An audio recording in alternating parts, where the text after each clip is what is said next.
നമസ്തേ, ഞാൻ ശോഭന. ഈസി ഹിന്ദി ചാനലിലേക്ക് എല്ലാവർക്കും സ്വാഗതം. ഞാൻ 10ാം ക്ലാസ്സിലെ ഹിന്ദി പാഠപുസ്തകമാണ് ഇപ്പോൾ നിങ്ങളെ പരിചയപ്പെടുത്തുന്നത്. 1ാമത്തെ യൂണിറ്റിൽ എല്ലാ പാഠങ്ങളിലും മാനവീയ മൂല്യങ്ങളെ നിലനിർത്തുവാനുള്ള സന്ദേശമാണ് നിറഞ്ഞു നിൽക്കുന്നത്. ഈ യൂണിറ്റിലെ ആദ്യ പാഠം ബീർ ബഹൂട്ടി എന്ന കഥയാണ്. ബാലമനഃശാസ്ത്രത്തെ അടിസ്ഥാനമാക്കി എഴുതിയ ഈ കഥയിൽ ലേഖകൻ ശ്രീ പ്രഭാത് സമപ്രായക്കാരായ 2 സ്കൂൾ കുട്ടികളായ സാഹിലിൻ്റെയും ബേലയുടെയും നിഷ്കളങ്കമായ കൂട്ടുകെട്ടിൻ്റെ അല്ലെങ്കിൽ നിഷ്കളങ്കമായ സ്നേഹബന്ധത്തിൻ്റെ ആഴം അഥവാ അവരുടെ ആ കൂട്ടുകെട്ട് അല്ലെങ്കിൽ ആ സ്നേഹബന്ധം എത്രമാത്രം ദൃഢമാണ് എന്ന് നമ്മളെ ബോധ്യപ്പെടുത്തുകയാണ്. അപ്പോൾ ബീർ ബഹൂട്ടി എന്നത് മഴക്കാലത്ത് വയൽവരമ്പുകളിലും മറ്റും കാണപ്പെടുന്ന ഒരു തരം ചുവന്ന ചെറിയ പ്രാണികളാണ്, ചെറിയ ജീവികളാണ്. ഇന്ദ്രഗോപം, റെയിൻബഗ് എന്നീ പേരുകളിലെല്ലാമാണ് ഇവ അറിയപ്പെടുന്നത്. ഇനി നമുക്ക് പാഠത്തിലേക്ക് കടക്കാം. ബീർ ബഹൂട്ടി. ബാദൽ ബഹുത് ബറസ് ലിയേ ഥേ. ബാദൽ ബഹുത് ബറസ് ലിയേ ഥേ. മേഘങ്ങൾ ധാരാളം പെയ്തിരുന്നു എന്ന് പറഞ്ഞാൽ പാനി ബറസ്ന, മഴ പെയ്യുക, മഴ നന്നായി പെയ്തിരുന്നു എന്നർത്ഥം. ബാദൽ ബഹുത് ബറസ് ലിയേ ഥേ. ഫിർ ഭി ബഹുത് സാരാ പാനി ഉൻമേ ബച്ചാ ഹുവാ ഥാ. എന്നിട്ടും, അതായത് ഖൂബ് വർഷ ഹോനെ പർ ഭി യ ഖൂബ് പാനി ബറസ്നെ പർ ഭി, നല്ലവണ്ണം മഴ പെയ്തിട്ടും ബഹുത് സാരാ പാനി ഉൻമേ ബച്ചാ ഹുവാ ഥാ, ധാരാളം വെള്ളം ഉന്മേം അവയിൽ, ബച്ചാ ഹുവാ ഥാ ബാക്കിയുണ്ടായിരുന്നു, ശേഷിപ്പുണ്ടായിരുന്നു. അവയിൽ എന്ന് പറഞ്ഞാൽ മേഘങ്ങളിൽ, അതായത് നല്ല മഴ പെയ്തു കഴിഞ്ഞു, പക്ഷേ ഇനിയും എന്താണ്, നന്നായിട്ട് മഴ പെയ്യാനിരിക്കുകയാണ് എന്നർത്ഥം.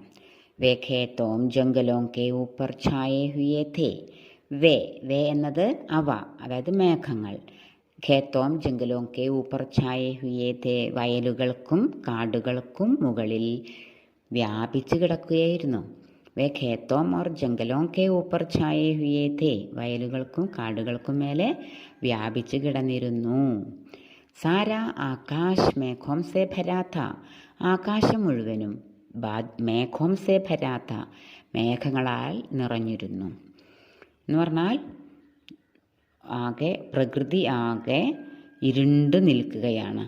നാം നല്ല മഴ പെയ്യാനായി നിൽക്കുന്ന സമയമുണ്ടല്ലോ, ആ രീതിയിൽ ആകാശമെല്ലാം കാർമേഘങ്ങളെ കൊണ്ട് നിറഞ്ഞു കിടക്കുകയായിരുന്നു. മേഘോം കി ഛായാവോ മേ ഗീലി ഹവായേം ഇധർ ഉധർ ഘൂം രഹി ഥീ. മേഘങ്ങളുടെ നിഴലുകളിൽ, തണലുകളിൽ, അതായത് വയലുകൾക്കും കാടുകൾക്കും മേലെ ആകാശത്ത് മേഘം വ്യാപിച്ചു കിടക്കുകയാണല്ലോ. അപ്പോൾ അതിന് താഴെ ഗീലി ഹവായേം ഇധർ ഉധർ ഘൂം രഹി ഥീ. നല്ല ഗീലി എന്ന് പറഞ്ഞാൽ ഗീല, നനഞ്ഞ എന്നാണ് അർത്ഥം. അപ്പം നനഞ്ഞ കാറ്റ് എന്ന് പറഞ്ഞാൽ തണുത്ത കാറ്റ്, നന്നായിട്ട് നല്ല തണുത്ത കാറ്റ് വീശുന്നുണ്ടായിരുന്നു. ഇധർ ഉധർ ഘൂം രഹീതി, അങ്ങുമിങ്ങും ചുറ്റിക്കറങ്ങിക്കൊണ്ടിരിക്കുകയായിരുന്നു എന്ന് പറഞ്ഞാൽ എന്താ, നല്ല തണുത്ത കാറ്റ് ഇങ്ങനെ വീശുന്നുണ്ടായിരുന്നു. പെടോം കെ തനെ അഭീഭി ഗീലേ ഥേ. മരങ്ങളുടെ ചുവട് ഭാഗം, തനെ മരങ്ങളുടെ അടിഭാഗം, അതായത് നിലത്തിനോട് ചേർന്ന് നിൽക്കുന്ന ഭാഗം, അഭീഭി ഗീലേ ഥേ ഇപ്പോഴും നനഞ്ഞിരിക്കുകയായിരുന്നു. അപ്പോൾ ഗീലേ തനെ, നനഞ്ഞ മരത്തിൻ്റെ അടിഭാഗം എന്ന്. തനെ എന്ന വാക്ക് പുല്ലിംഗം ബഹുവചനായതുകൊണ്ടാണ് അവിടെ വിശേഷണം ഗീലേ എന്ന് കൊടുത്തിരിക്കുന്നത് കേട്ടോ. പേടോം കെ തനെ അഭിഭി ഗീലേ ഥേ. അപ്പോൾ ഇതിൽ നിന്നെല്ലാം നമുക്ക് എന്തു മനസ്സിലാക്കാൻ പറ്റും?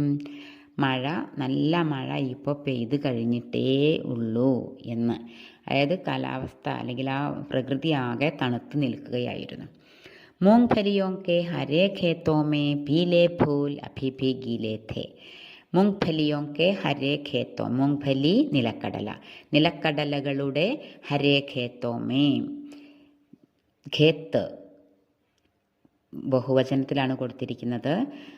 ബഹുവചന പദമായതുകൊണ്ട് ഖേത്ത് ബഹുവചന പദമായതുകൊണ്ടാണ് അതിനോടുകൂടെ പ്രത്യയം ചേർന്നപ്പോൾ ഖേത്തോമേം എന്നായത്. അപ്പം ഖേത്ത് പുല്ലിംഗം ബഹുവചനമായതുകൊണ്ടാണ് തൊട്ടു മുന്നേ അതിൻ്റെ വിശേഷണം ഹരേ എന്ന് കൊടുത്തിരിക്കുന്നത്. മൂങ്ഫലിയോ കെ ഹരേ ഖേത്തോമേ, നിലക്കടലകളുടെ പച്ച പിടിച്ച വയലുകളിൽ പീലേ ഫൂൽ അഭി ഭി ഗീലേ തെ, മഞ്ഞപ്പൂക്കൾ ഇപ്പോഴും നനഞ്ഞു കിടക്കുകയായിരുന്നു. നിലക്കടലകളുടെ പൂവിൻ്റെ കളർ എന്താണെന്ന് പറഞ്ഞു? മഞ്ഞ കളറ്. ആ മഞ്ഞപ്പൂക്കൾ ഇപ്പോൾ എന്ത് ചെയ്യാണ്? നനഞ്ഞു കിടക്കുകയാണ്. അതായത് മഴ ഇപ്പോൾ പെയ്ത് ചോർന്നിട്ടേ ഉള്ളൂ എന്നർത്ഥം അല്ലേ. ഇപ്പോഴും നനഞ്ഞു കിടക്കുകയാണെന്ന് പറഞ്ഞാൽ മഴ ഇപ്പോൾ അങ്ങോട്ട് കഴിഞ്ഞിട്ടേ ഉള്ളൂ എന്നതാണ് അതിൻ്റെ അർത്ഥം. ഖേത്തോമേ ചോട്ടാ ചോട്ടാ ബാജ്ര ഉഗാത്ത, വയലുകളിൽ ചെറിയ, അതായത് വളരെ ചെറിയ, ചോട്ടാ ചോട്ടാ ബാജ്ര വളരെ ചെറിയ ചോളച്ചെടി ഉണ്ടായിരുന്നു. ചോളം മുളച്ച് കാണപ്പെട്ടിരുന്നു. ഉഗ്ന മുളയ്ക്കുക, ഉഗാഥ മുളച്ചിരുന്നു. വളരെ ചെറിയ ചോളം മുളച്ചിരുന്നു എന്നാണ് എന്താ അർത്ഥം? ചെറിയ ഈ ബാജ്രേക്കാ बहुत छोटा छोटा പൗധ ദിഖായി പड़ रहा था, ചോളങ്ങളുടെ വളരെ ചെറിയ തൈകൾ അവിടെ കാണപ്പെട്ടിരുന്നു. അപ്പം മഴ പെയ്തതിന് ശേഷം, മഴ അങ്ങനെ പെയ്യാൻ തുടങ്ങിയിട്ട് കുറച്ച് നാളായി, ആ സമയത്ത് മുളച്ച് നിൽക്കുകയാണ് ചോളച്ചെടി. ബാജ്രയ്ക്ക് ലെമ്പെ പത്തലെ പാത്തോമേ, ചോളത്തിൻ്റെ ഇലകളുടെ പ്രത്യേകതയാണ് പറയുന്നത്. ഇലകളുടെ പ്രത്യേകത എന്താണ്? ലെമ്പെ പത്തലേഹ, ലെമ്പെ ഓർ പത്തലേഹ, നീളമുള്ളതും നേരിയത് മെലിഞ്ഞതുമാണ്. വീതി കുറവുള്ള നീണ്ട ഇലകളാണ് ബാജ്രയ്ക്കുള്ളത്. അപ്പം ലെമ്പെ പത്തലെ പാത്തോമേ പാനിക്ക് ബൂന്തേ, വെള്ളത്തിൻ്റെ തുള്ളികൾ. ബൂന്ത് എന്നുള്ള വാക്ക് സ്ത്രീലിംഗമാണ്, അതുകൊണ്ടാണ് തൊട്ടു മുന്നേ കി എന്ന വിഭക്തി പ്രത്യയം കൊടുത്തിരിക്കുന്നത്. ബൂന്തേം എന്ന് പറയുമ്പോൾ അത് സ്ത്രീലിംഗം ബഹുവചനമായി. ബൂന്തേം അടക്കി ഹുയി ധീം, ബൂന്തേം എന്ന വാക്ക് സ്ത്രീലിംഗം ബഹുവചനമായതുകൊണ്ടാണ് അടക്കി ഹുയി ധീം, ധീൻ്റെ മേലെ ഒരു ബിന്ദി ഇട്ടിരിക്കുന്നത്. അപ്പോൾ ബാജ്രയ്ക്ക് ലെമ്പെ പത്തലെ പാത്തോമേ പാനിക്ക് ബൂന്തേം അടക്കി ഹുയി ധീം, ബാജ്രയുടെ നീളമുള്ളതും മെലിഞ്ഞതുമായ ഇലകളിൽ വെള്ളത്തിൻ്റെ തുള്ളികൾ പറ്റിച്ചേർന്ന് കിടന്നിരുന്നു. ബാരിഷ് കി ഹവാമേ, മഴക്കാലത്തെ കാറ്റിൽ, മഴക്കാലത്തെ തണുത്ത കാറ്റിൽ ഗീലേ ഖേത്തോം ഓർ ബാരിഷ് കി ഹരിയാലി കി ഗന്ധ് ഖുലി ഹുയി ധീം, ഗീലേ ഖേത്തോം നനഞ്ഞ വയലുകളുടെയും അതുപോലെ ബാരിഷ് കി ഹരിയാലി കി ഗന്ധ് മഴയുടെ പച്ചപ്പിൻ്റെയും ഗന്ധം ഖുലി ഹുയി ധീം അലിഞ്ഞ് ചേർന്നിരുന്നു. തോ ബാരിഷ് കി ഹവാമേ क्या क्या खुली हुई थी? गीले खेतों की गंध और बारिश की हरियाली की गंध, നനഞ്ഞ വയലുകളുടെ ഗന്ധവും മഴയുടെ പച്ചപ്പിൻ്റെ ഗന്ധവും ഖുലി ഹുയി ഥി അലിഞ്ഞു ചേർന്നിരുന്നു എന്ന് മനസ്സിലായോ? അപ്പോൾ ഫസ്റ്റ് പാരഗ്രാഫ് നിറയെ പ്രകൃതി വർണ്ണനയാണ്, മഴക്കാലത്തെക്കുറിച്ചാണ് ഇതിൽ വർണ്ണിച്ചിട്ടുള്ളത്. ഈ പാരഗ്രാഫിൻ്റെ പ്രത്യേകത എന്ന് പറഞ്ഞാൽ കുറേ വിശേഷണ പദങ്ങൾ ഇതിൽ വന്നിട്ടുണ്ട് എന്നുള്ളതാണ്. സാരാ പാനി, സാരാ ആകാശ്, ഗീലി ഹവ, ഗീലേ തനെ, ഹരേ ഖേത്ത്, പീലേ ഫൂൽ, ചോട്ടാ ചോട്ടാ ബാജ്ര, ലംബെ പത്തലെ പാത്തോമേ, ഗീലേ ഖേത്ത്, ഹരിയാലി കി ഗന്ധ്, ഇതെല്ലാം വിശേഷണം ചേർന്നിട്ടുള്ള പദങ്ങളാണ്. അതായത് സാര, ഗീല, ഹരേ, പീലേ, ചോട്ട, ലംബെ പത്തലെ, ഹരിയാലി, ഇതെല്ലാം എന്താണ്? വിശേഷണങ്ങളാണ്. പിന്നെ കുറേ ചോദ്യങ്ങൾക്കും ഇതിൽ സാധ്യതയുണ്ട്. ബഹുത് സാരാ പാനി ഉന്മേ ബച്ചാ ഹുവാ താ, ഉന്മേം, ഇതിൽ ഉന്മേം എന്നത് ആർക്ക് പകരം അല്ലെങ്കിൽ എന്തിന് പകരം പ്രയോഗിച്ച വാക്കാണ്? എന്തിന് പകരം പ്രയോഗിച്ചതാണ് ഉന്മേ എന്ന് പറഞ്ഞാൽ? ബാദലിന് പകരം അല്ലേ? ബാദലോ കെ ബദലെ പ്രയുക്ത ശബ്ദ ഹേ, മേഘങ്ങൾക്ക് പകരം പ്രയോഗിച്ച വാക്കാണ് ഉന്മേം എന്നത്. വേ ഖേത്തോം ഓർ ജംഗലോം കെ ഊപ്പർ ഛായേ ഹുയേ തേ കോൻ, ആരാണ് വയലുകൾക്കും കാടുകൾക്കും മേലെ വ്യാപിച്ച് കിടന്നിരുന്ന, അല്ലെങ്കിൽ എന്താണ് വയലുകൾക്കും കാടുകൾക്കും മേലെ വ്യാപിച്ച് കിടന്നിരുന്നത്? ബാദൽ അല്ലേ. വേ എന്ന് പറഞ്ഞാൽ ബാദൽ, ബാദലിന് പകരമാണ് വേ പ്രയോഗിച്ചിട്ടുള്ളത്. സാര ആകാശ് കിൻസെ ഭരാത്ത, ആകാശം മുഴുവൻ എന്തിനെ കൊണ്ട് നിറഞ്ഞിരുന്നു? മേഘം സെ ഭരാത്ത, മേഘങ്ങൾ കൊണ്ട് നിറഞ്ഞിരുന്നു. പേടോം കെ തന്നെ കേസെ രഹത്തെ ഥേ, മരങ്ങളുടെ അടിഭാഗങ്ങൾ എങ്ങനെ കിടന്നിരുന്നു? ഗീലെ രഹത്തെ ഥേ, നനഞ്ഞിരുന്നു. മൂങ്ഫലിയോ കെ ഫൂൽ കേസെ രഹത്തെ, നിലക്കടലുകളുടെ പൂക്കൾ എങ്ങനെയാണ്? ഗീലെ ഹെ. फूलों के रंग क्या है? गीला पीला है. फूलों का रंग पीला है. മഞ്ഞപ്പൂക്കളാണ് മൂങ്ഫലികളുടെ പൂക്കളുടെ കളറ്, മഞ്ഞ കളറാണ്. ബാജ്രയ്ക്ക് പത്തേ കേസേ ഹേ, ബാജ്രയുടെ ഇലകൾ എങ്ങനെയുള്ളതാണ്? ലംബേ ഓർ പത്തലേ ഹേ, നീളമുള്ളതും മെലിഞ്ഞതുമാണ്. ബാരിഷ് കി ഹവാമേ ക്യാ ഖുലി ഹുയി ഥി, മഴക്കാലത്തെ കാറ്റിൽ എന്താണ് അലിഞ്ഞു ചേർന്നിരുന്നത്? गीले खेतों और बारिश की हरियाली की गंध खुली हुई थी. ओके. उन्हें ബീർബഹൂട്ടിയും സെ മിൽന ഹോത്താ ഥാ, അവർക്ക് ബീർബഹൂട്ടികളെ കാണേണ്ടിയിരുന്നു. അവർക്ക് സാഹിൽ ഓർ ബേലാക്കോ, സാഹിലിനും ബേലയ്ക്കും ബീർബഹൂട്ടികളെ കാണേണ്ടിയിരുന്നു. ഉനേം എന്നത് വേ ജോഡ് കോ, വേനോടുകൂടെ കോ എന്ന പരസർക്ക് ചേർന്നിട്ടുള്ളതാണ് കേട്ടോ. ഉൻകോ അല്ലെങ്കിൽ ഉനേം. സോ വേ സ്കൂൾ കെ ലിയെ ഘർ സെ കുച്ച് സമയ പഹലെ നികൽ ആത്തെ थे. साहिल और बेला को बीरबहूटियों से मिलना था, इसलिए वे क्या करते थे? वे स्कूल के लिए घर से कुछ समय पहले निकल आते थे. സാഹിലിനും ബേലയ്ക്കും ബീർബഹൂട്ടികളെ കാണേണ്ടിയിരുന്നു. അതുകൊണ്ട് അവർ സ്കൂളിലേക്ക് വീട്ടിൽ നിന്ന് കുറച്ച് സമയം മുമ്പേ ഇറങ്ങുമായിരുന്നു. കസ്ബെ സെ സटे इन खेतों में बीरबहूटियां खोजा करते थे. कस्बे से सटे इन खेतों में, कस्बा माने बड़ा गांव और छोटा शहर. ബഡാ ഗാവ് യാ ചോട്ടാ ഷഹർ, വലിയ ഗ്രാമം അഥവാ ചെറിയ പട്ടണം. അപ്പോൾ കസ്ബെ സെ സട്ടെ ഇൻ ഖേത്തോമേ, കസ്ബയോട് ചേർന്നുള്ള ഈ വയലുകളിൽ ബീർബഹൂട്ടിയാം ഖോജാ കർത്തേ ഥേ, അവർ ബീർബഹൂട്ടികളെ അന്വേഷിക്കാറുണ്ടായിരുന്നു. ഖോജാ കർത്തേ ഥേ, അന്വേഷിക്കാറുണ്ടായിരുന്നു. നിത്യതാബോധക ക്രിയയാണത്. നിത്യതാബോധക ക്രിയയിലാണ് ആ വാക്യം പ്രയോഗിച്ചിട്ടുള്ളത്. അതായത് ഒരു പ്രവൃത്തി ചെയ്യുന്നതിൻ്റെ പതിവിനെ സൂചിപ്പിക്കുകയാണ്. അപ്പം ഡെയിലി ഇവരെന്ത് ചെയ്യും? ബീർബഹൂട്ടികളെ കാണാൻ വേണ്ടി വീട്ടിൽ നിന്ന് നേരത്തെ ഇറങ്ങുമായിരുന്നു.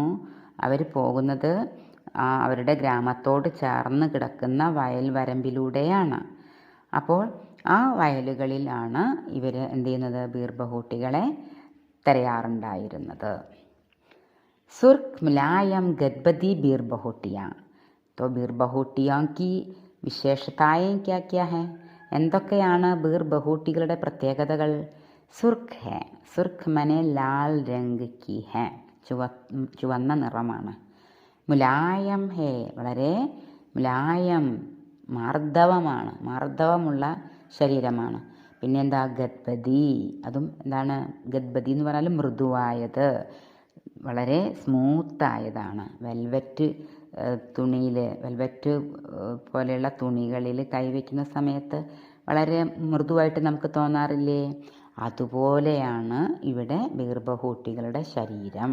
വളരെ കോമളമാണ്, മൃദുവാണ്. ധർത്തി പർ ചൽത്തി ഫിർത്തി ഖൂൻ കി പ്യാരി പ്യാരി ബൂന്തേ. ധർത്തി പർ ചൽത്തി ഫിർത്തി, ധർത്തി ഭൂമി, ഭൂമിയിലൂടെ അല്ലെ നിലത്ത്, എന്താ? ചൽത്തി ഫിർത്തി ഖൂൻ കി പ്യാരി പ്യാരി ബൂന്തേ. ഖൂൻ എന്താണ്? രക്തം. ബൂന്ത് തുള്ളി, ബൂന്തേം തുള്ളികൾ. രക്തത്തിൻ്റെ തുള്ളികൾ നിലത്ത് വീഴുമ്പോൾ, നിലത്ത് വീണാൽ എന്തുണ്ടാകും? ആ വീഴുന്ന തുള്ളിക്കൊരു ഇളക്കം ഉണ്ടാകും, ചലനം ഉണ്ടാകും. അപ്പോൾ അതുപോലെയാണ് ബീർബഹൂട്ടികൾ നിലത്തൂടെ ഇഴയുന്നത്, അല്ലെങ്കിൽ അരിച്ചു പോകുന്നതായിട്ട് നമുക്ക് കാണാൻ പറ്റുന്നത്. ഒരു ബ്ലഡിൻ്റെ തുള്ളി പോലെ അത്രയും ചെറുതായിരിക്കും, ചുവപ്പ് നിറവും ആയിരിക്കും. അതിങ്ങനെ ചെറുതായിട്ട് ഇളകുന്നത് പോലെയാണ് നമുക്ക് ഫീൽ ചെയ്യുന്നത്. ഇതിനെ കാണുമ്പോൾ ബീർബഹൂട്ടികളെ അല്ലെങ്കിൽ ബീർബഹൂട്ടികൾ നിലത്തിലൂടെ അരിക്കുമ്പോൾ ഒരു തുള്ളി ബ്ലഡ് നിലത്ത് വീഴുമ്പോൾ ഏത് രീതിയിലാണോ അത് ഇളകുന്നത് അതുപോലെയാണ് ബീർബഹൂട്ടികൾ അരിച്ചു പോകുന്നത് കാണുമ്പോൾ തോന്നുക എന്ന്. और उनके बस्ते उनकी पीठ पर लदे होते थे. അവരുടെ ബസ്തെ പുസ്തക സഞ്ചികൾ ഉൻകി പീഠ് പർ അവരുടെ പുറത്ത്. പീഠ് എന്ന് പറഞ്ഞാൽ പുറം. പീഠ് എന്നത് സ്ത്രീലിംഗ പദമായതുകൊണ്ടാണ് തൊട്ടു മുന്നേ കി എന്ന വിഭക്തി പ്രത്യയം കൊടുത്തിരിക്കുന്നത്. ഉൻകെ ബസ്തെ, അതുപോലെ ബസ്തെ എന്നുള്ള വാക്ക് പുല്ലിംഗം ബഹുവചനമാണ്, അതുകൊണ്ടാണ് ഉൻകെ എന്ന് കൊടുത്തത് കേട്ടോ. കാ കേ കി പ്രയോഗിക്കുമ്പോൾ കാക്കേക്ക് ശേഷം വരുന്ന വാക്കിൻ്റെ ലിംഗവചനം എന്താണോ അതിനനുസരിച്ചിട്ടാണ് തൊട്ട് മുന്നേ കാക്കേക്ക് ചേർക്കുന്നത് കേട്ടോ. അപ്പോൾ ഉൻകെ ബസ്തെ എന്ന് പറഞ്ഞാൽ അവരുടെ പുസ്തക സഞ്ചികൾ. ഉൻകി പീഠ് പർ അവരുടെ പുറത്ത്. ലതേ ഹോത്തേതേ ചുമന്ന് കിടന്നിരുന്നു. പുറത്ത് ആണ് വെയിറ്റ് താങ്ങുന്നത്. കന്ധോം പർ ടങ്കേ ഹോത്തേതേ എവിടെയാണ് പുസ്തക സഞ്ചികൾ തൂക്കിയിട്ടിട്ടുള്ളത്? കന്ധോം പർ ചുമലുകളിൽ. കന്ധ ചുമൽ. അപ്പം ചുമലുകളിലാണ് പുസ്തക സഞ്ചികൾ തൂങ്ങിക്കിടന്നിരുന്നത്. രണ്ട് ചുമലുകളിലൂടെ തൂക്കിയിട്ടിട്ട് ആ പുസ്തക സഞ്ചി പുറത്താണ് ഇട്ടിരിക്കുന്നത്. പുറത്തേക്ക് ഇങ്ങനെ തൂങ്ങിക്കിടക്കുകയാണ്. അതായത് പുസ്തക സഞ്ചിയുടെ വെയിറ്റ് മുഴുവൻ എവിടെയാണ്? പുറത്താണ് താങ്ങുന്നത്. വേ ഏക് ദൂസരെ കെ ബഹുത് നസ്ദീക് രഹ്കർ बल्कि कहना चाहिए बिल्कुल सट कर बीरबहुटियाँ खोजते थे. वे एक दूसरे के बहुत नज़दीक रहकर एक दूसरे के नंदा परस्परम वे एक दूसरे के बहुत नज़दीक रहकर തൊട്ടടുത്ത് നിന്നിട്ട് വേ ഏക് ദൂസരേക്ക് ബഹുത്ത് നസ്ദീക് രേക്കർ പരസ്പരം ബഹുത്ത് നസ്ദീക് വളരെ അടുത്ത് കഴിഞ്ഞിട്ട് നിന്നിട്ട് ബൽക്കി കേനാ ചാഹിയെ ബിൽക്കുൽ സട്ട്കർ അതായത് അടുത്തടുത്ത് നിൽക്കുക എന്നത് മാത്രമല്ല, പിന്നെയോ കേനാ ചാഹിയെ ബിൽക്കുൽ സട്ട്കർ തികച്ചും പറ്റിച്ചേർന്ന് നിന്നുകൊണ്ട്, സട്ട്കർ പറ്റിച്ചേർന്ന് നിന്നുകൊണ്ട് ബീർബഹൂട്ടിയാ ഖോജ്തേ ഥേ ബീർബഹൂട്ടികൾ തെരഞ്ഞിരുന്നു. വേ ഏക് ദൂസരെ കെ ബഹുത് നസ്ദീക് രഹ്കർ ബൽക്കി കേനാ ചാഹിയെ ബിൽക്കുൽ സട്ട്കർ ബീർബഹൂട്ടിയാ ഖോജ്തേ ഥേ. വേ എന്നത് ആർക്കു പകരം പ്രയോഗിച്ച സർവനാമമാണ്? സാഹിൽ ഓർ ബേല കെ ലിയെ അല്ലേ? സാഹിലിനും ബേലയ്ക്കും പകരം പ്രയോഗിച്ച വാക്ക് സർവനാമമാണ് വേ. അപ്പോൾ കർത്താവ് ഒന്ന് പുല്ലിംഗം ഒന്ന് സ്ത്രീലിംഗവും ആകുമ്പോൾ ക്രിയ പുല്ലിംഗം ബഹുവചനത്തിലാണ് പ്രയോഗിക്കുക. അതുകൊണ്ടാണ് ഖോജ്തേ ഥേ എന്ന് ക്രിയ പുല്ലിംഗം ബഹുവചനത്തിൽ പ്രയോഗിച്ചത്. മനസ്സിലായോ? उन्हें देखने के लिए वे बारिश की गंध भरी भूरी ज़मीन पर बैठ जाया करते थे. അവയെ കാണുവാൻ വേണ്ടി ഉനേ എന്നുള്ള രൂപം ഉണ്ടായത് എങ്ങനെയാണ്? വേ ജോഡുക്കോ വേയോടുകൂടെ കോ ചേർന്നപ്പോഴാണ് ഉനേം എന്ന് പ്രയോഗിച്ചിരിക്കുന്നത്. ഉനേം ദേഖ്നെ കെ ലിയെ അവയെ കാണുവാൻ വേണ്ടി വേ ബാരിഷ് കി ഗന്ധ് ഭരി ഭൂരി ജമീൻ പർ മഴയുടെ ഗന്ധം നിറഞ്ഞ ഭൂരി ജമീൻ. എന്താണ് ഭൂരി ജമീൻ എന്ന് പറഞ്ഞാൽ? തവിട്ട് നിറത്തിലുള്ള നിലം, അതായത് മണ്ണിൻ്റെ കളറാണ് പറയുന്നത്. മഴ പെയ്ത് ആകെ ചതുപ്പ് നിലമായി കിടക്കുകയാണ്. ആ നിലത്ത് ബൈഠ് ജായാ കർത്തേ ഥേ. എന്താ ബൈഠ് ജായാ കർത്തേ ഥേ? ഇരിക്കാറുണ്ടായിരുന്നു. അതായത് നേരത്തെ പറഞ്ഞതുപോലെ ഖോജാ കർത്തേ ഥേ എന്ന് പറഞ്ഞതുപോലെ ബൈഠ് ജായാ കർത്തേ ഥേ ഇരിക്കാറുണ്ടായിരുന്നു. നിത്യതാബോധക ക്രിയയാണ് കേട്ടോ. നിത്യതാബോധക ക്രിയ എന്ന് പറഞ്ഞാൽ ഒരു പ്രവൃത്തിയുടെ പതിവിനെ സൂചിപ്പിക്കുന്ന ക്രിയയാണ് നിത്യതാബോധക ക്രിയ. ഇവിടെ ക്രിയയുടെ സാമാന്യ ഭൂതകാല പുല്ലിംഗം ഏകവചന രൂപത്തിനോടുകൂടെ കർ എന്ന ധാതുവിൻ്റെ വിവിധ രൂപങ്ങൾ ചേർത്തിരിക്കുകയാണ്. അതാണ് നിത്യതാബോധക ക്രിയ പ്രയോഗിക്കുന്നതിനുള്ള നിയമം. അതിനെക്കുറിച്ച് നമുക്ക് പിന്നീട് പറയാം. ഇനി മുന്നോട്ട് നോക്കൂ. बेला देखो इस बीरबहुटी का रंग तुम्हारे रिबन के जैसा लाल है, साहिल ने कहा. സാഹിൽ പറയാണ്, എന്താ പറഞ്ഞത് അവൻ? ബേല ദേഖോ, നോക്കൂ ബേല, ഇസ് ബീർബഹൂട്ടി കാ രംഗ്, ഈ ബീർബഹൂട്ടിയുടെ കളർ, രംഗ് നിറം, തുമാരെ റിബൺ കെ ജൈസാ, തുമാരെ തും ജോഡ് കെ, തുമിനോടുകൂടെ കെ ചേർന്നപ്പോഴാണ് തുമാരെ എന്നുള്ള രൂപം ഉണ്ടായത് കേട്ടോ. തുമാരെ റിബൺ കെ ജൈസാ, നിന്റെ റിബണെ പോലെ, ലാൽ ഹേ, ചുവപ്പ് നിറമാണ്, ചുവപ്പാണ്. നിന്റെ റിബണെ പോലെ ചുവപ്പ് കളറാണ് ബീർബഹൂട്ടിയുടെയും നിറം. तो बेला के रिबन का रंग और ബീർബഹൂട്ടി का रंग दोनों लाल है. ബേലയുടെ റിബണിൻ്റെ കളറും ബീർബഹൂട്ടിയുടെ കളറും ചുവപ്പാണ്. ഇതാരാണ് പറഞ്ഞത്? സാഹിലാണ് പറഞ്ഞത്. അപ്പോൾ അതിലൂടെ സാഹിൽ അതിനോടൊപ്പം തന്നെ സാഹിൽ ചോദിക്കുകയാണ്, തുമ്മിനെ കുറിച്ച് സുന ബേല, നീ എന്തെങ്കിലും കേട്ടോ ബേല? അപ്പം സാഹിൽ എന്തോ ഒരു ശബ്ദം കേട്ടു. അപ്പം ചോദിക്കുക, അത് ഉറപ്പ് വരുത്താൻ വേണ്ടി, നീ എന്തെങ്കിലും ശബ്ദം കേട്ടോ ബേല? ഹാ സുന പെഹലി ഖണ്ഡിയിൽ ഗയി ഹെ. അപ്പോൾ ബേല പറയാം, ഹാ സുന, അതെ കേട്ടു, പെഹലി ഖണ്ഡി ലഗയി ഹെ. പെഹലി ഖണ്ഡി, എന്താ പെഹലി ഖണ്ഡി? ഒന്നാമത്തെ ബെല്ല്, ലോങ് ബെൽ അല്ലേ, ഫസ്റ്റ് ബെൽ. പെഹലി ഖണ്ഡി, ഖണ്ഡി എന്ന വാക്ക് സ്ത്രീലിംഗമാണ്, അതുകൊണ്ടാണ് അതിൻ്റെ വിശേഷണം പെഹലി എന്ന് സ്ത്രീലിംഗത്തിൽ കൊടുത്തത് കേട്ടോ. പെഹലി ഖണ്ഡി. അപ്പോൾ പെഹലി എന്നുള്ളത് എന്താണ്? വിശേഷണമാണ് കേട്ടോ. ഫസ്റ്റ് ബെൽ ലഗയി ഹേ, അടിച്ചിട്ടുണ്ട്, ഒന്നാം ബെല്ല് അടിച്ചിട്ടുണ്ട് എന്ന് പറഞ്ഞു. അത് ഫസ്റ്റ് ബെല്ല് അടിച്ചതാണ് എന്നാണ് പറഞ്ഞത് കേട്ടോ. ഫസ്റ്റ് ബെല്ല് അടിച്ചിട്ടുണ്ട്, അല്ലെങ്കിൽ ഫസ്റ്റ് ബെല്ലാണ് അടിച്ചത് എന്ന്. ലേക്കിൻ മുझे പെൻ മേ സ്യാഹി ബി ഭർവാനി ഹെ ദുകാൻ സേ. അപ്പം അവൻ പറയാണ്, സാഹിൽ പറയാണ്, ലേക്കിൻ പക്ഷേ, മുझे എനിക്ക്, മേനോടുകൂടെ കോ ചേർന്നിട്ടാണ് മുജുക്കോ അല്ലെങ്കിൽ മുझे എന്ന രൂപം ഉണ്ടായത്. മുझे പെൻ മേ സ്യാഹി ബി ഭർവാനി ഹെ ദുകാൻ സേ, എനിക്ക് പേനയിൽ മഷി നിറപ്പിക്കാനുണ്ട് കടയിൽ നിന്ന് എന്ന്. ലേക്കിൻ മുझे pen may സ്യാഹി B ഭർവാനി he ദുകാൻ say.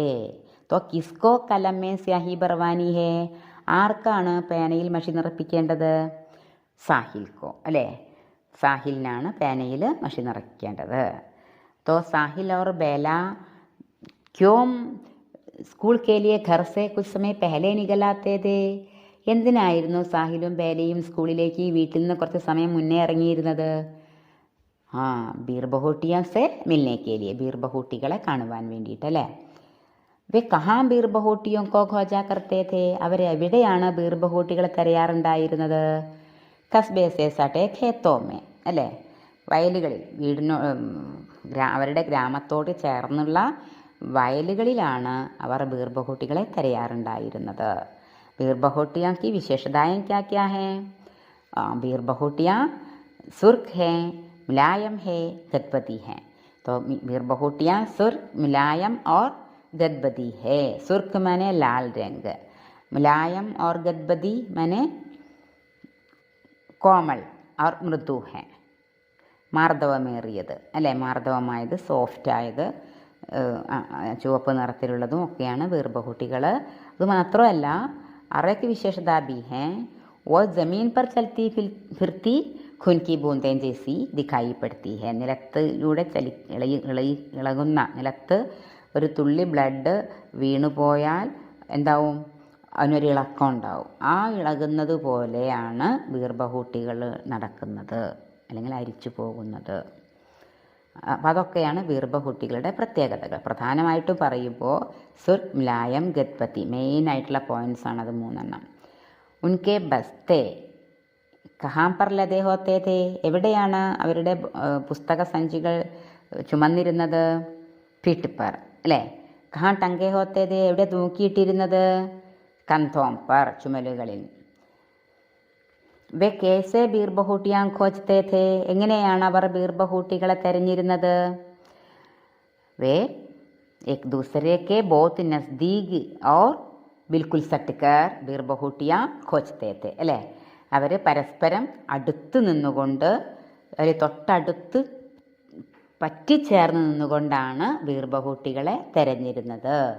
Way Sahil or Bela ദോനോ एक दूसरे के बहुत नസ്ദീക് ഓർ സട്കർ, തൊട്ടടുത്ത് പറ്റിച്ചേർന്ന് നിന്നുകൊണ്ടാണ് ബീർബഹുട്ടികൾ തെരഞ്ഞിരുന്നത്. വേ ബീർബഹുട്ടിയോं को खोजते हुए कहाँ बैठ जाया करते थे? ബീർബഹുട്ടികളെ തെരഞ്ഞുകൊണ്ട് അവർ എവിടെയാണ് ഇരിക്കാറുണ്ടായിരുന്നത്? ബാരിഷ് കി ഗന്ധ് ഭരി ഭൂരി ജമീൻ പർ, അല്ലേ, മഴയുടെ ഗന്ധം നിറഞ്ഞ നിലത്ത്, നനഞ്ഞ നിലത്താണ്. മഴയുടെ ഗന്ധം നിറഞ്ഞ എന്നാണ് അർത്ഥം? നനഞ്ഞ് കിടക്കുന്ന ചതുപ്പായ നിലത്ത് ഇരുന്നിട്ടാണ് അവർ ബീർബഹുട്ടികളെ തിരയാറുണ്ടായിരുന്നത്, അല്ലേ. അവർക്ക് അവരുടെ യൂണിഫോമിലൊന്നും അഴുക്കാകുമോന്നോ സ്കൂളിലേക്ക് പോവുകയാണെന്നോ ഒരു ബോധവും ഇല്ലാതെ, അതാണ് കുട്ടികൾ, അത്രയും നിഷ്കളങ്കരായിരിക്കും കുട്ടികൾ. അവർ ഒന്നും ചിന്തിക്കാതെ, അല്ലേ, ബീർബഹുട്ടികൾ മാത്രമാണ് അവരുടെ മനസ്സിലുണ്ടായിരുന്നത്. അപ്പോൾ ബീർബഹുട്ടികളെ കാണുന്നതിൻ്റെ മുന്നിൽ അവർക്ക്, അല്ലെങ്കിൽ ബീർബഹുട്ടികൾക്ക് മുന്നിൽ അവർക്ക് മറ്റൊന്നിനെയും കുറിച്ചുള്ള ചിന്തയുണ്ടായിരുന്നില്ല. അങ്ങനെ അവർ എന്ത് ചെയ്തു? നിലത്ത് ഇരുന്ന് ബീർബഹുട്ടികളുടെ ഭംഗി കണ്ട് ആസ്വദിച്ചിരിക്കുകയായിരുന്നു. तो ബീർബഹുട്ടിയോं का रंग किसके समान है? എന്തുപോലെയാണ്, എന്തിനെ പോലെ ഉണ്ടെന്നാണ് പറയുന്നത്? സാഹിലിനെ ബീർബഹുട്ടിയോं के लाल रंग को किससे तुलना की है? സാഹിൽ ബീർബഹുട്ടികളുടെ ചുവപ്പ് നിറത്തെ എന്തിനോടാണ് താരതമ്യം ചെയ്തിട്ടുള്ളത്? ബേലാക്കെ ലാൽ റിബൺസെ, അല്ലേ, ബേലയുടെ ചുവന്ന റിബണിനോടാണ് ബേല ബീർബഹുട്ടികളുടെ നിറത്തെ താരതമ്യം. സാഹിലാണ് താരതമ്യം ചെയ്യുന്നത് ബേലയുടെ ചുവന്ന റിബണിനോടാണ് ബീർബഹുട്ടിയുടെ ചുവപ്പ് നിറത്തെ സാഹിൽ താരതമ്യം ചെയ്തത്. മനസ്സിലായല്ലോ? അപ്പോൾ ബീർബഹുട്ടിയോं के लाल रंग को बेला के लाल रिबन से साहिल ने तुलना की है. तभी किसकी आवाज़ सुनाई पड़ी? എന്തിൻ്റെ ശബ്ദമാണ് അവർക്ക് കേൾക്കാൻ പറ്റിയത്, അല്ലെങ്കിൽ അവർ കേട്ടത്? സ്കൂൾ മേ പെഹലി ഘണ്ടി ബജനെ കി ആവാസ്, അല്ലേ, സ്കൂളിൽ ഫസ്റ്റ് ബെൽ അടിക്കുന്ന ശബ്ദം കേട്ടു. തുമ്നെ കുച്ച് സുനാ ബേല, നീ എന്തെങ്കിലും കേട്ടോ ബേല? യേ കിസ്നെ പൂച്ച, ആരാണിത് ചോദിച്ചത്? സാഹിലിനെ പൂച്ച, സാഹിൽ ചോദിച്ചു. കീസസെ, ആരിനോട് ചോദിച്ചു? ആരോടാണ് ചോദിച്ചത്? ബേലാസ്. तो बेला ने इसके लिए क्या जवाब दिया? बेला എന്താ മറുപടി പറഞ്ഞത്? സുനാ പഹലി ഘണ്ടി ലേ ഗയി, അല്ലേ, പഹലി ഘണ്ടി ലേ ഗയി ഹേ, അതേ കേട്ടു, ഫസ്റ്റ് ബെൽ അടിച്ചതാണ് എന്ന് പറഞ്ഞു. ലേക്കിൻ മുझे पेन में स्याही भरवानी दुकान से, तो किसको दुकान से स्याही भरवानी है? ആർക്കാണ് കടയിൽ നിന്ന് മഷി നിറപ്പിക്കേണ്ടത്? സാഹിൽക്കോ, അല്ലേ, സാഹിലിനാണ് പേനയിൽ മഷി നിറപ്പിക്കേണ്ടിയിരുന്നത്. ഇപ്പോൾ പാഠത്തിൻ്റെ ഇത്രയും ഭാഗം മനസ്സിലായല്ലോ, അല്ലേ? ഇനി പാഠഭാഗം നന്നായി വായിച്ച് കേട്ട് മനസ്സിലാക്കി വാക്കുകളുടെ അർത്ഥം, ചോദ്യോത്തരങ്ങൾ, അതോടൊപ്പം വിശേഷണ പദങ്ങൾ ഇവയെല്ലാം എഴുതി എടുക്കണം നോട്ട് ബുക്കിൽ കേട്ടോ. അപ്പോൾ നമുക്ക് ഇനി അടുത്ത എപ്പിസോഡിൽ അടുത്ത ഭാഗം നോക്കാം. ഓക്കെ.